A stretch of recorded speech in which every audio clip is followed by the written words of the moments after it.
Okay, so welcome. Thanks for joining us with this training session today. If you have any questions throughout, if you're joining us on Zoom, if you look on the top of the bottom of the screen, wherever your Zoom controls are, you should see a Q&A button. Click on that, hit submit, and I will get to those questions at the end of the session. If you're watching live on Zoom, just make sure that you are live on YouTube. Sorry, well, I'm just all messed up tonight. So if you're watching live on YouTube, just feel free to use the live chat wherever it is on your device, and I'll get to those questions at the end as well. So my name is Jason Gabrinas. I'm one of Snap-on's national diagnostic technical trainers. Been in the training department the last 8-9 years or so, traveling around North America, helping techs and shop owners get the most out of their diagnostic equipment. Before that, it was a couple years as a diagnostic sales rep with Snap-on. So I had about 30 different Snap-on franchisees that I worked with, as well as the shops that they serviced, in order to help everyone get the most out of their diagnostic. Then before that, it was 8 years at Subaru. So over the years working at the Subaru dealership, just became the diagnostic guy in the shop, right? So I always ended up with the drivability problems, the intermittent problems, the weird wiring problems that would show up on those cars. And that's really where I cut my diagnostic teeth, was trying to figure out all those weird head scratcher type cars that would come in my bag. Then before that, bunch of other miscellaneous wrenching jobs. Been a little over 25 years under hood experience for me. So our topic today is automatic transmission controls and testing. So we're not going to be getting into gear sets and planetaries and bands and all that. We're really going to focus more on the electronic controls of the vehicle, how we can test some of the components, the different components and how they work, and then also some scanner functions that we'll be able to use with it as well. So let's first walk through a little bit of history. So I decided to use the same vehicle just over throughout the years. So we're going to use a Camaro, and we'll go back to 1991. I figured we didn't need to go back 31 years. I think is far enough. That's 1991. It's 31 years ago. It's crazy, but back then, 31 years ago, not a lot of electronics going on in there. A lot of them were pressure actuated or manually somehow vacuum actuated, something like that. So there wasn't a lot of electronics on there. There's just a few. So say the speed sensor, temperature sensor for the fluid, torque converter, clutch solenoid, and a switch for it to know when it's in fourth gear. And that's pretty much all you had to deal with back then. And it's pretty simple stuff. It's on off switches, things of that nature. 10 years hence after that, we get into 2001 with a 4L60E. So that's more electronics on this. So we have a speed sensor, temp sensor, torque converter control, clutch, shift solenoids now, pressure control solenoid on there as well. And now we're starting to get into diagnostics. 25 possible DTCs on this transmission. Still not terribly electronically complex, but we're getting there. Still a lot of kind of manual or vacuum or pressure operated controls, but we're getting a little bit more electronic. 10 years more. We're up to 2011, and this uses a 6-speed on this vehicle. So this has even more electronics, right? It's getting more advanced as we go. And, it's kind of in the last 10, 15 years or so, manufacturers really started adding those extra speeds to the transmission and really going, adding a lot of these electronics and a lot of consolidation into the valve bodies as well. So even more electronics, as we said. So it's more than just one speed sensor now. We have input speed and output speed sensors. There's a temp sensor, torque converter, clutch, shift solenoids. There's 5 pressure control solenoids and 4 transmission fluid pressure switches.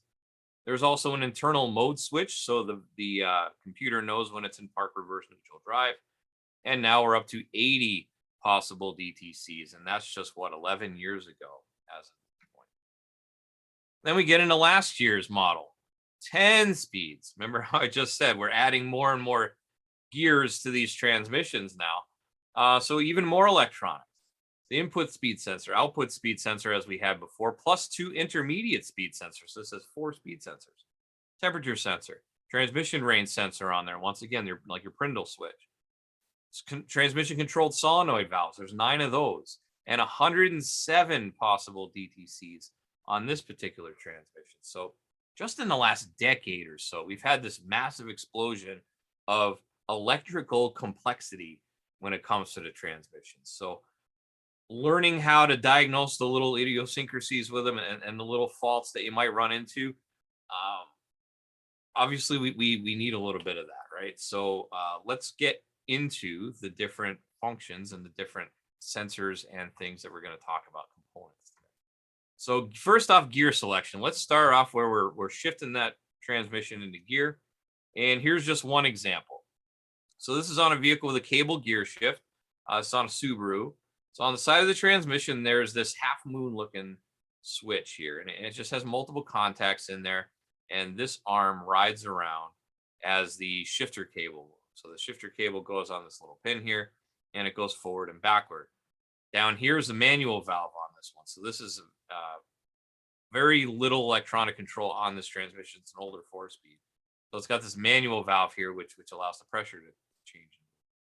As it goes forward and backwards, though, this is what tells the computer what gear position it's in: park, reverse, neutral, drive. It is a simple rotary type switch. It's pretty easy to test to, or just test it for continuity between pins. In this case, on these, I know there's other manufacturers that use a similar system. Proper alignment is key with this. So it can rotate a little bit. It can move. If it gets loose, the bolts, see how they're oblong bolt holes here. It can rotate and adjust for wear in the cable. But if it is misaligned too far in one direction, well, then the car won't start. Put it that way. There's other things that could happen too. But the most common thing is the car won't start because the vehicle doesn't think it's in park because the switch hasn't moved all the way to park when it's in that rest position. So simple enough to fix usually in that case. If the switch hasn't failed and it's just an alignment issue, there's an alignment pin that you just push a little pin through and it lines it back up and tighten all the bolts down and everything's good.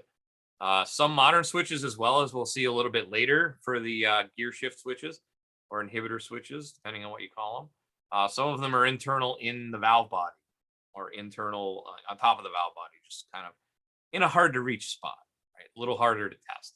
So let's look at an example of this manual switch. So here's my switch over here on the left, and then there is my TCM on the right. You can see we have a circuit that goes for the starting and charging system. Well, what is that for? Well, that is for the start inhibit. So you'll notice it only makes connection in park or neutral. So if it's in reverse, if it's in drive, won't let the vehicle start. Right, so we have that one. And then we also have the exterior light system. And you'll notice first one down is reverse. So we have reverse goes out there. And then this goes out to the exterior light system too. When we complete the circuit, the reverse lights come on. And then down here is the actual position switches. So park, reverse, neutral, drive. They send individual signals down individual wires over to the TCM. Remember how I said this is kind of a little older system, mid 2000s, 2010s, even they still use this for a little bit. But that's your basic switch. It's making contacts on the switch. So I would just check continuity between both parts of the circuit and make sure it worked. If it's in park and I wanted to check my inhibitor, make sure I got continuity between there and there, making sure my signal's getting through. If it is, then that's not the problem. If it isn't, then the problem is probably inside the switch or it's misaligned. Same thing with my park, reverse, neutral, drive over here. So they all kind of match. They're all together as the cable moves. But that's just one example. So that's kind of the older models. We get a little bit more advanced. We have our sport gear shift. Now, a lot of vehicles will have sport mode or manual mode or something like that on their vehicles nowadays. It can be used with or without a cable, depending on what kind of system the manufacturer has. And it's a simple switch internally inside the shifter itself for plus and minus in the case where it has a separate gate. So if you move over to the side gate, up and down, then it's just simple switches. So in this case, that's how this is aligned. So this is when you move it to the left, the sports shift switch goes over, makes contact, lets the computer know it's in sport, changes the shift pattern in that case, makes it a little bit more sporty, I guess, holds on to the gear shift longer, allows you to accelerate faster. And then if I want to go up or down a gear, it's just a simple little like reed switch where it just hits a switch at the top. So it hits a switch at the bottom, go up, go down.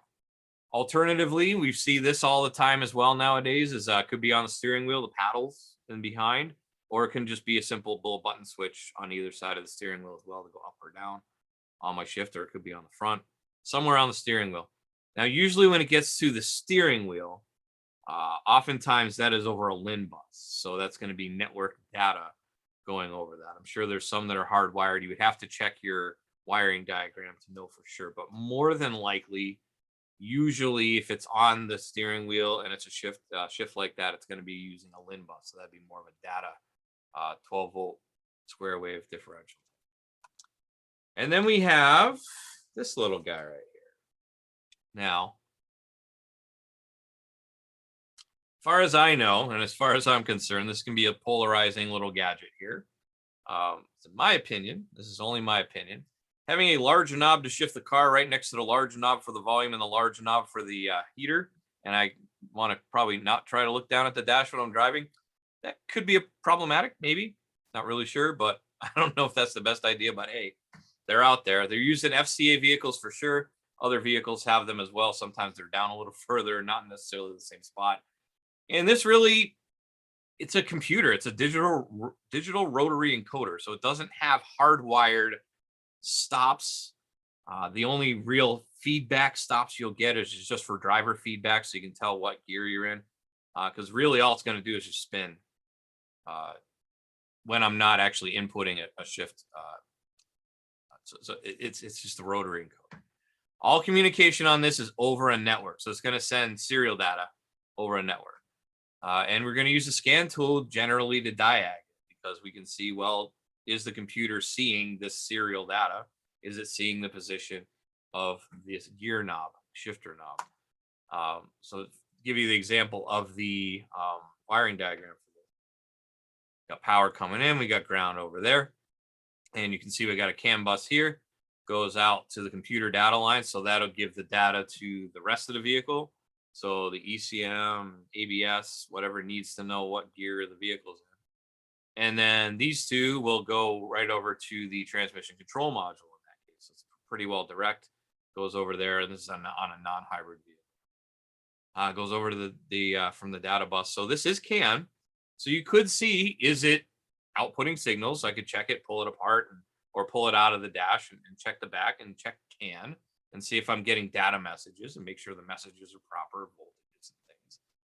But other than that, really not a lot of checking can be done with this with a scope because it's all digital, it's internal, and it's just sending it out over a data bus. So that's where we're at today with those sorts of things.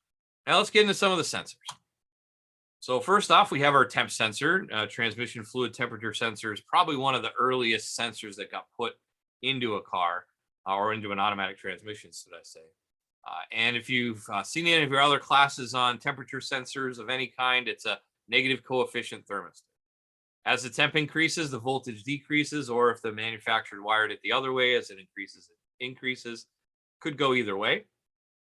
Fairly simple to test. It's just two wires, it's voltage and resistance. You can check it for voltage, input and output, and then resistance. Sometimes it's part of the valve body, and if it is, it can be difficult to access because I drop the pan and maybe even drop the valve body to get it. Other times it's just kind of sitting there out off to the side. So it just kind of depends on the manufacturer, your wiring diagram to be sure. There's an example on that 01 Camaro, the 4L60E.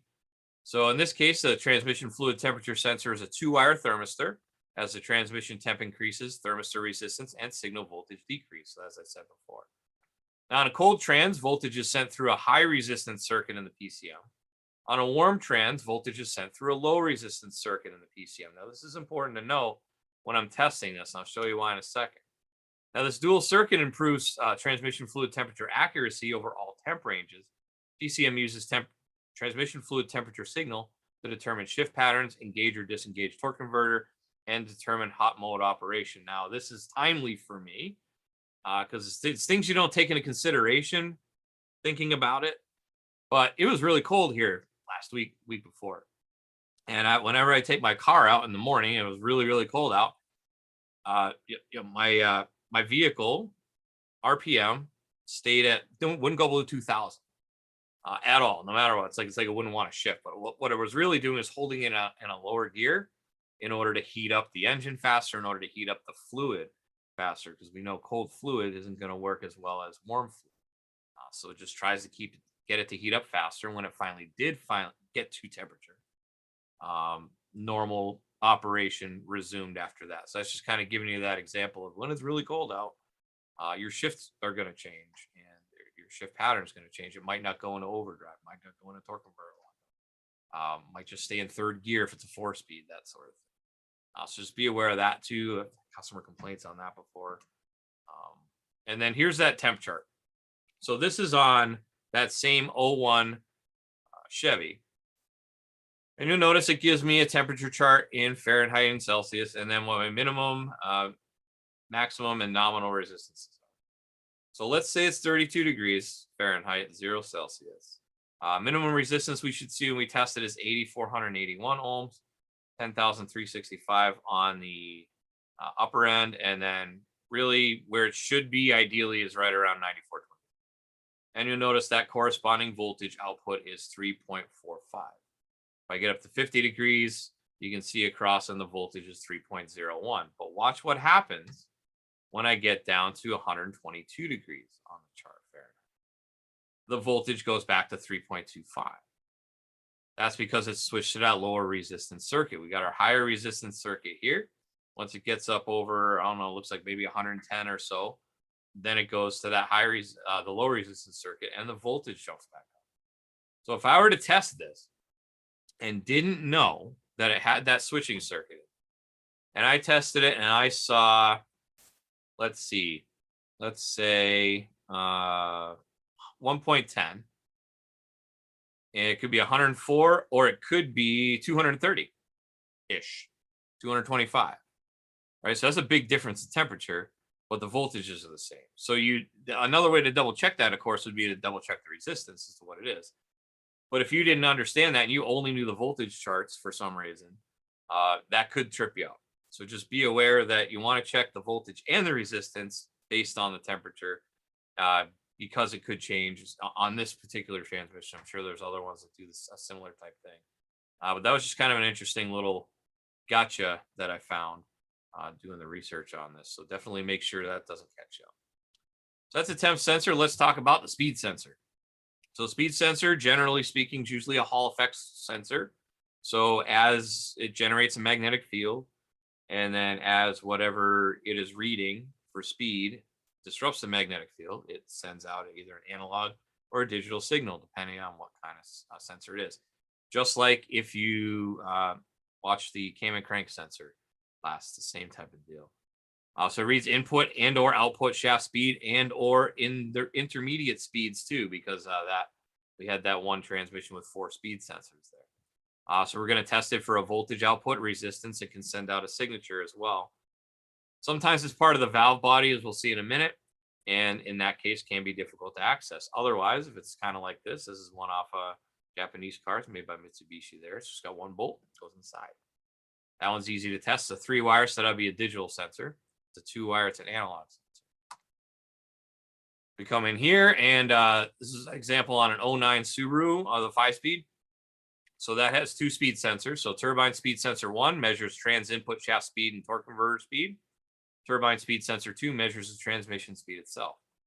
The best test location on speed sensor 1 is at the sensor. On speed sensor 2, it's actually internal, so it's tested at the connector. Sensor 1 is at the driver's side of the transmission near the middle, and then speed sensor 2, look at that, inside the valve body. So if I want to test the sensor 1, it's there, sensor 2 is here. And then if I'm going to test it, it's just a simple, in this case, it's going to check my AC because it's an AC generating Hall effect switch. So we can see it's a positive, should be 0 volts when the vehicle stops. When it's at least 12 miles an hour, it should be more than 1 volt AC. Let's see, 1.2 volts AC right here. Looks like that, and that's in good shape. So that's sensor number 1 on the outside. On the GM transmission we looked at earlier, the speed sensor is on the inside. So as we see in this picture, we have 2 speed sensors. It's all in the same harness as well. So we got one there and one there, input and output, and then they're bolted to the top of the valve body. So if I wanted to get to this, I got to drop the valve body. I also notice it connects to this connector and the control modules on the side here. So it might not necessarily even be easy to test. This might be a scanner job in order to test that as well. Sometimes it's just not possible to test them directly unless you take half of it apart. If you want to go that far, maybe you will, but that's not really a good time saving measure. So sometimes there's some things that you can only do with a scan tool.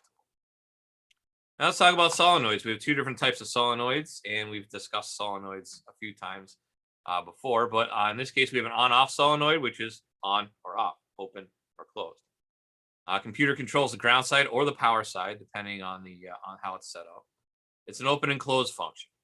Sometimes it's part of the valve body. Oftentimes it's inserted in the valve body. Sometimes it is a non-replaceable, non-separate part of the valve body as well. And in that case, can be difficult to access. Other times we can just access the harness and we can get to it right there. So here's an example on an 06 Subaru.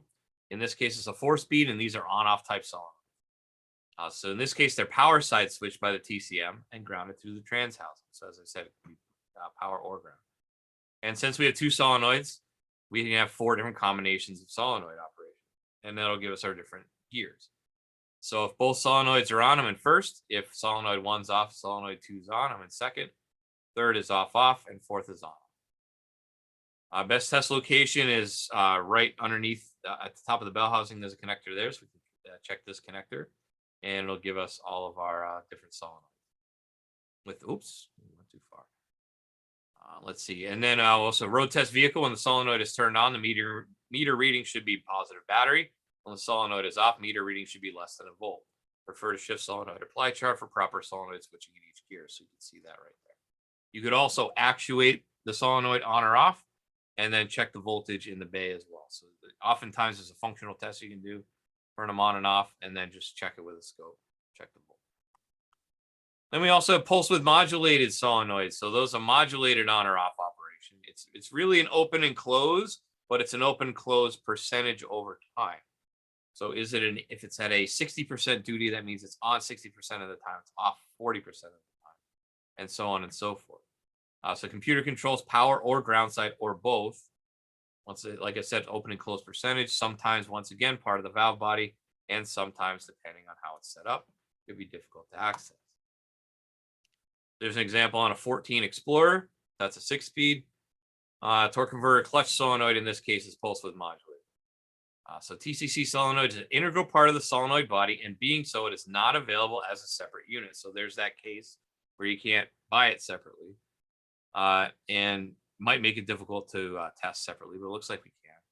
Torque converter controller solenoid is on torque converter clutch solenoid is on both power side and ground side controlled by the PCM or the TCM on some vehicles. So it depends on the vehicle.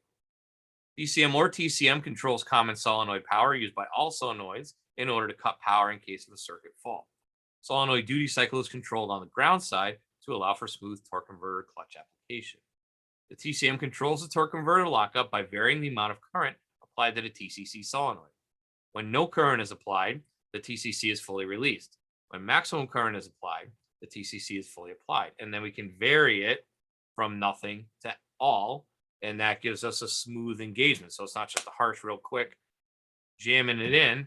It is let's take our time, let's ramp up going in there. So best test location is at the 20-pin connector. And once again, it's inside the transmission side pin in the solenoid body. I can't get back there. In this case, this type of connector shouldn't be back probed. We want to see the PCM for back probing in that case as well. And this is checking the connector face.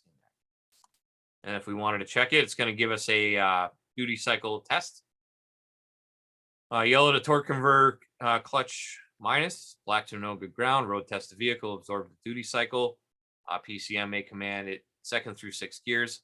At cruise with engine operating at normal temperature, duty cycle should begin to show % increase as clutch applies. Converter is locked when it's at least 65%. So in this case, we go from about 40% up to about 75%. You can see how it kind of steps up there a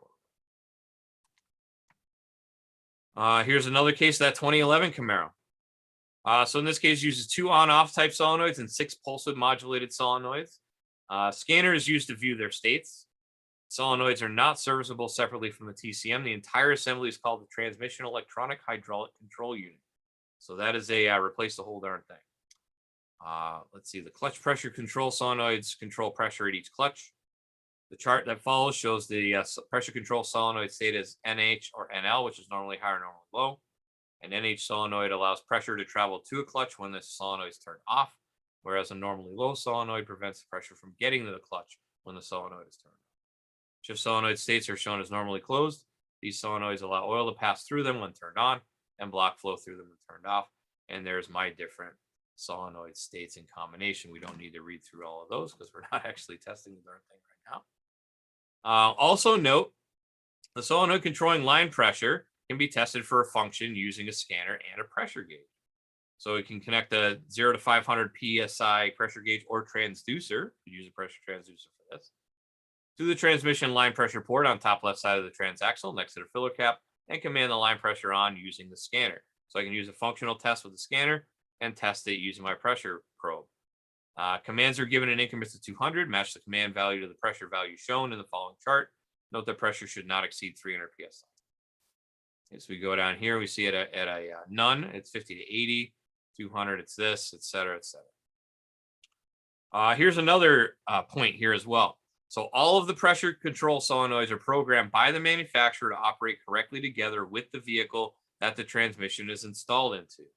After being programmed to operate within a general set of parameters closely matching the assigned vehicle application the transmission was designed to operate with, the transmission needs to be operated through a number of shift cycles in order for the TCM to make the necessary pressure adjustments required for smooth and efficient shifting. So that brings us to our next topic, which is adaptives or adaptations. You may have heard that called. So here's just an example of why we might need to do an adaptation on a Dodge. So to equalize tolerances and wear, an automatic adaptation takes place for shift time, clutch filling pressure, torque converter lockup control. Adaptation data may be stored permanently and to some extent can be diagnosed. There's also a driving style adaptation on this vehicle as well. The shift point is modified in steps based on the information from the inputs. The control module looks at inputs such as vehicle acceleration and deceleration, which is calculated by the TCM, rate of change as well as the position of the throttle pedal, fuel injection information from the PCM, lateral acceleration, which is calculated by the TCM, and gear change frequency, which is how often the shift occurs. Based on how aggressive the driver is, the TCM moves up the shift so that the present gear is held a little longer before the next upshift. If the driving style is still aggressive, the shift point is modified up to 10 steps. If the driving returns to normal, then the shift point modification also returns to the base position.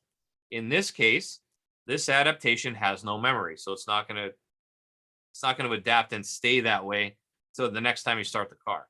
The adaptation of driving style is nothing more than a shift point modification meant to assist an aggressive driver. The shift points are adjusted for the moment and return to base position as soon as the inputs are controlled in a more normal manner. So this is kind of just an adapts on the fly. So there's really no change for that and really nothing you can do to adapt it. And then here's an example on a Camaro, on that Camaro there. Service fast learn read adapts. Service fast learn adapts is a procedure for 6-speed automatic transmissions in which a series of tests are run to allow the transmission control module to learn individual clutch characteristics. Needs to be done. Let's see, transmission internal service or overhaul, valve body repair or replacement, control solenoid valve assembly replacement, DCM software calibration update, and any service in response to a shift quality concern. And then we have to make sure we meet all of these criteria in order to do it, and we walk through the procedure. Right, so there's different ways to adapt the vehicle depending on how that transmission is designed. So every manufacturer is a little bit different. All right. So let's walk through a couple things on the tool. This one's kind of interesting. Go right there. All right. So I got this 2014 Ford F-250 right here. So let's look at a couple things we can do. First off, let's say we think we have a problem in the transmission and we want to check one of the solenoids. So let's go into guided component tests. If you have a snap-on tool with scope, it will have the guided component test. So in this case, we can go to transmission, and it is a torque shift 6, and we can see all the different things we can test inside there. But in this case, I want to check maybe my shift solenoid. We go to component information, it'll tell us all about it. There's a whole lot of information in there. I'm definitely not going to read through all of this. But let's see what's some highlights here. It's a 6-speed electronically controlled transmission which uses planetary gears. Gear selection is achieved by the electronic control of transmission fluid flow to operate various internal clutches. And then the best place to test it is at the TCM. Let's see. Shift solenoids are internally attached to the transmission valve body, but they are replaceable. We'll talk more about that. Located on the left side of the transmission case above the pan in the middle of the transmission case on the connector. And then the 60-pin connector is located on the left side frame rail under the cab. So if I go back, it looks like all we can test on this is resistance. So we would go through and we would check for red to the solenoid power, blue to each of the different shift solenoids there, depending in order. Key off, each solenoid resistance should be about 4.8 to 5.4 ohms. If it's not, then we have a problem. It's too high or too low, it's not going to. Also, diagnosis can be done with a scan tool viewing pin information on CAN network for desired component. So if I can see it over the CAN network, that's one thing. If I can test it directly, that's another thing as well. But sometimes, if I don't see the signal, let me just give you a real world example that happened, not on a Ford, but Subaru 5-speed automatics. Back 05 till they came out with CVT, so about 5 years worth of transmission. During assembly, some of these transmissions, the inside harness would pinch inside the transmission when they were made at the factory. So what happened is you get all sorts of erratic shifts, or you get codes or something like that.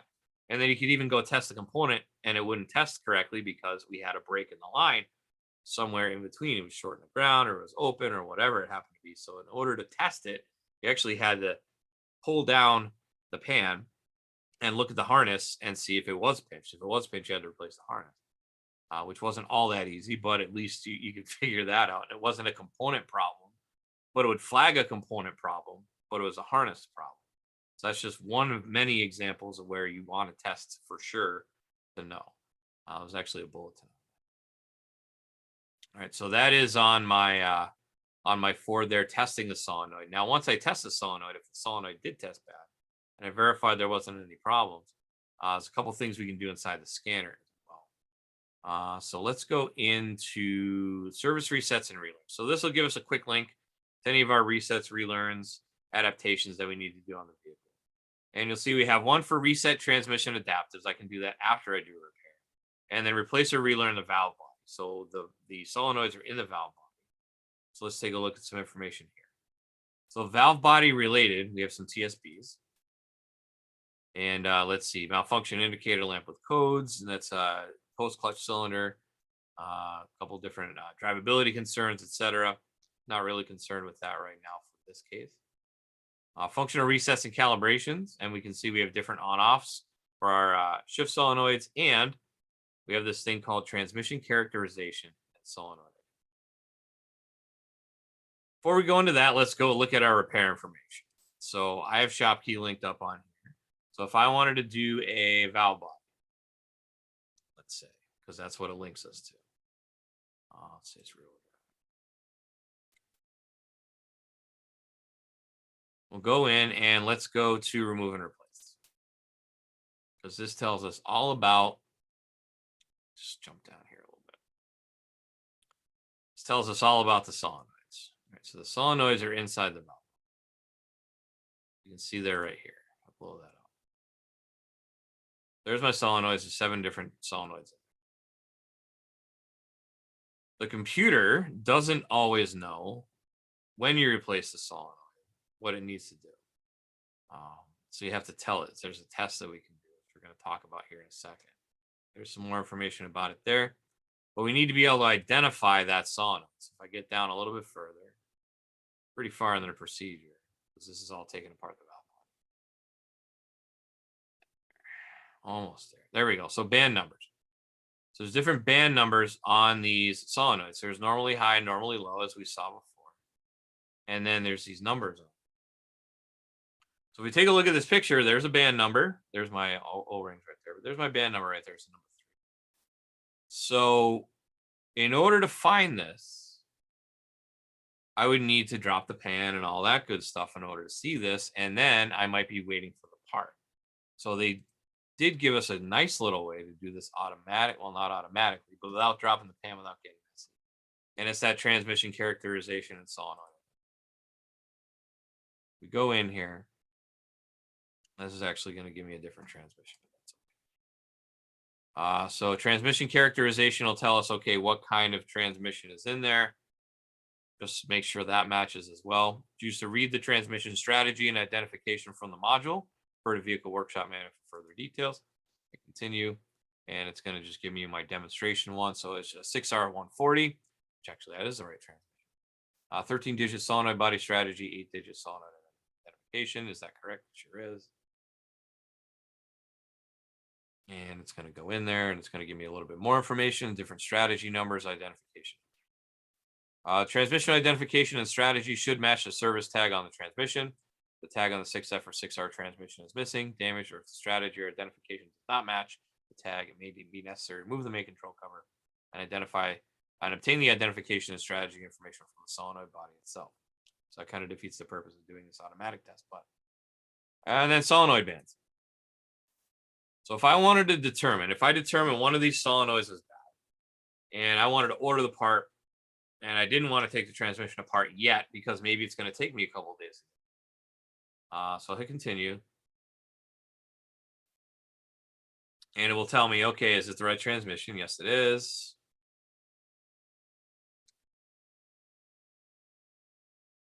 And it says this function will provide transmission solenoid band information for individual solenoid replacement. Solenoid body strategy or identification will be required to obtain the solenoid band. Continue. There's my strategy and my etc. we saw before. And then there's my bands. So it tells me what my band numbers are.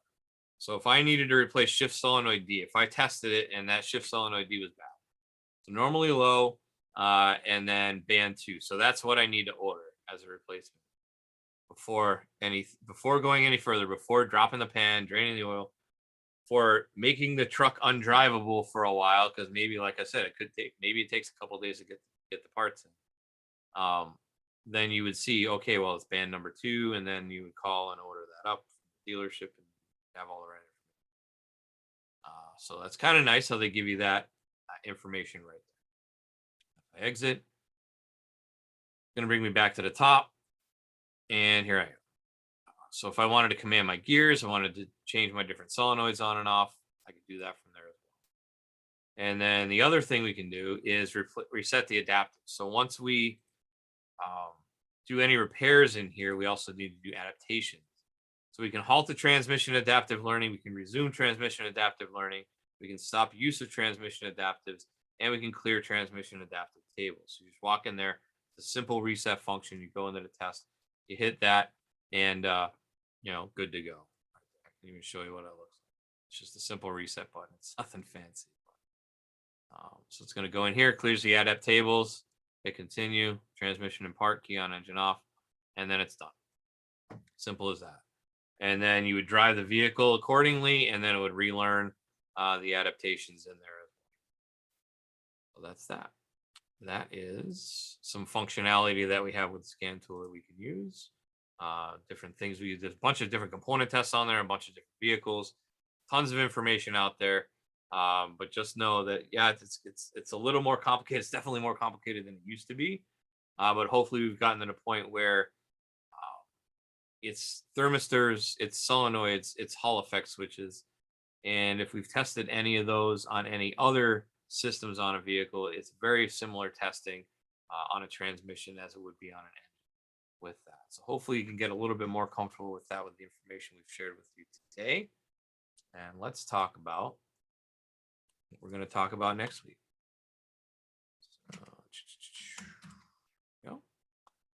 So next week, we're going to get into another all new classes. These are all new classes for 2022 so far. So VVT operation and testing. We're going to talk about variable valve timing. We'll also throw in a little bit of variable valve lift in there as well, because some vehicles have one, some vehicles have the other, some vehicles have both. We'll talk about how it works, different faults that you might find with it. There's some really common ones out there.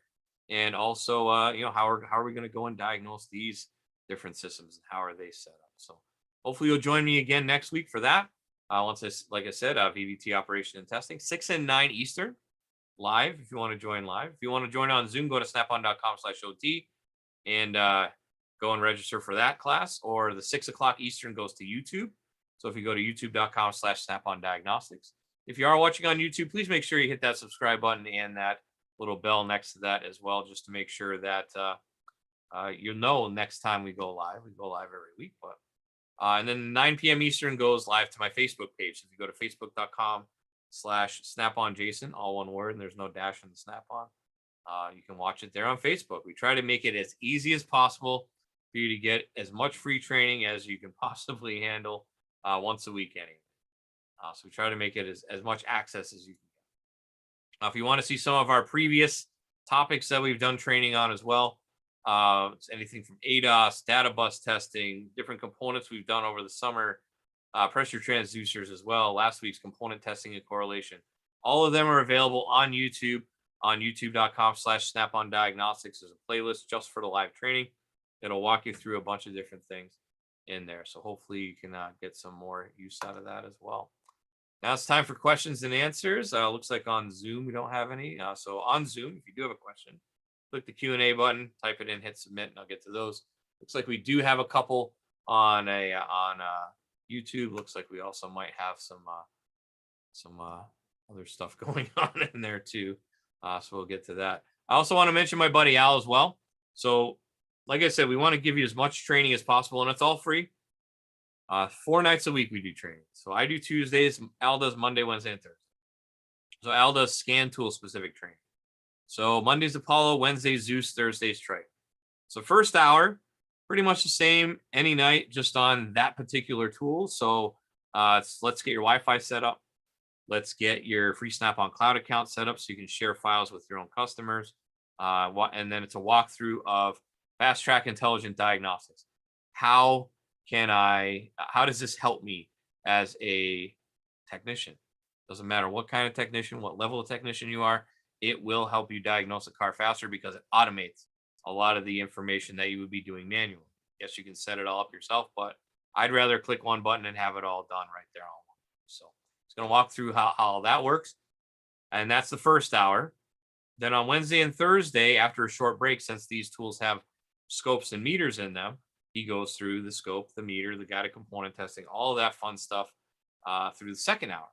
So the Wednesday and Thursday classes are about 2 hours long. The Monday Apollo class is about an hour long. And those are, once again, 5 and 8 Central, 6 and 9 Eastern, same time as mine. Go to snapon.com/OT on the right-hand side of the page. You'll see Al's face. You can register there. All right, let's see. Let's see what we got. So still nothing on Zoom. That's okay. Let's go over to YouTube. Mike's Automotive, good evening. Welcome. Robert Medina, also good evening. Let's see. Birmingham, Great Britain. Soren, thank you for checking in. Jesse, howdy. How you doing? Let's see. Abel, working on Nissan Sentra, the NOx sensor code. Hope it's just a sensor. I'll tell you what, more than likely it is. There's probably a guided component test on that too, and it's kind of neat if you can do it. You hook up to the sensor and then you tap on the block and you can actually see the voltage go up and down. It's kind of neat. But just double check that. Let's see.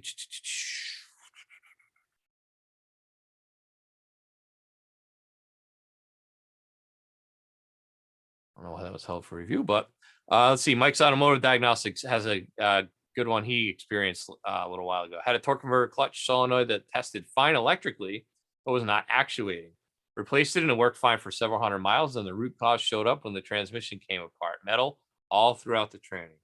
Learned his lesson there, definitely, for sure. So more than likely, so if it tested electrically okay, then and the transmission was blowing up inside, yeah, it was probably a piece of metal got in there and it didn't actuate, right? So that makes sense. Martin Sheen and twisted cam lobes. So variable valve lift and variable valve timing. Yeah, we're kind of twisting the cam lobes if that's what we're trying to talk about there. Let's see.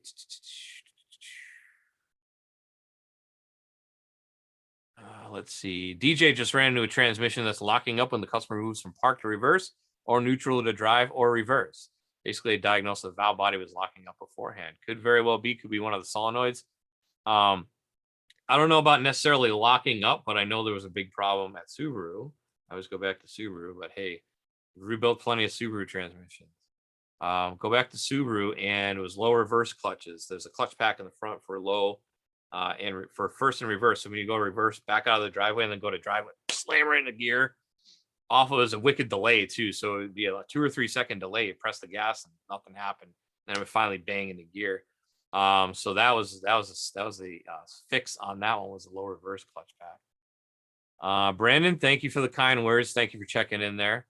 Let's see. Oh, okay. So Martin's explaining what he was saying. So diagnose without removing parts. The best way is to twist the cam homes. Okay, sounds good. Yeah, so you can see things moving back and forth for sure. And we'll talk more about that, as I said, next week with variable valve time. So with that, looks like we've covered all our bases. Looks like we've got the board cleared. So I would like to get back over here. And thank you very much for taking a little bit of extra time out of your day. Hopefully we learned a little bit more about transmission control systems, how we can maybe diagnose them, and a few tips and tricks that we got from between you guys watching and commenting, and between the material we had here. Hopefully a few little tips and tricks you might not have thought of before can help you out in the bay when it comes to diagnosing a transmission problem. Hopefully we'll see you again next week for our next all new class on VVT. And with that, enjoy the rest of your week, or when just enjoy the rest of your week. And hopefully we'll see you next weekend, and take care.